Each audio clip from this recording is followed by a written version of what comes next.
Comment optimiser ton cash quand tu es un entrepreneur? Le vrai sujet, c'est que beaucoup d'entrepreneurs veulent optimiser leur cash beaucoup trop tôt. Pour moi, peut-être que ça va pas trop plaire aux gens, en dessous de 20K par mois, ça sert strictement à rien d'optimiser son cash. Autant réinvestir absolument tout dans la croissance parce que si c'est pour mettre 1000, 2000 euros par mois de côté en trésor, ça sert vraiment à rien. Donc si tu es en dessous de 20K, dans ces cas-là, juste réinvestis le plus possible pour croître. Quand tu commences à passer les 20K, là pour le coup c'est important.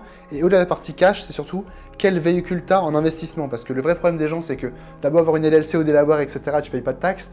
T'en fais quoi de ton cash? Tu ne peux pas l'investir. Donc c'est pour ça que là récemment j'ai ouvert 2 boîtes en Hongrie, une activité principale avec Offbound et une holding Off Group qui détient Offbound, sur lesquelles du coup je peux faire monter les dividendes et ensuite réinvestir, soit dans des boîtes pour prendre des parts, soit dans l'immobilier, soit dans du crédit, soit dans du crédit pour racheter des boîtes. Et j'ai un vrai historique bancaire. Je commence dès maintenant, j'ai que 22 ans et je commence à me bâtir un historique bancaire pour que même dans 2-3 ans, je peux dire bah écoute, j'ai une holding qui a déjà 3 ans d'années comptables, voici les bénéfices, voici la marge qu'on fait, voici l'investissement que j'ai fait.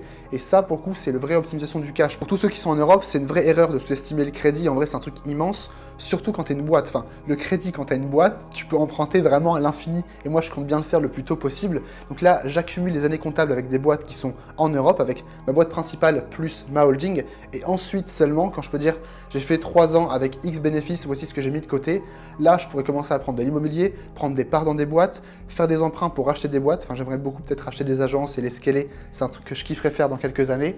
Donc au-delà du cash, juste fais un véhicule d'investissement simple. Et même si tu veux rester en France, parce qu'il y a beaucoup de gens qui critiquent la France, bah dans ces cas-là, prends une holding en France et du coup investis sur le long terme. Ça, pour le coup, ça marche vraiment très bien.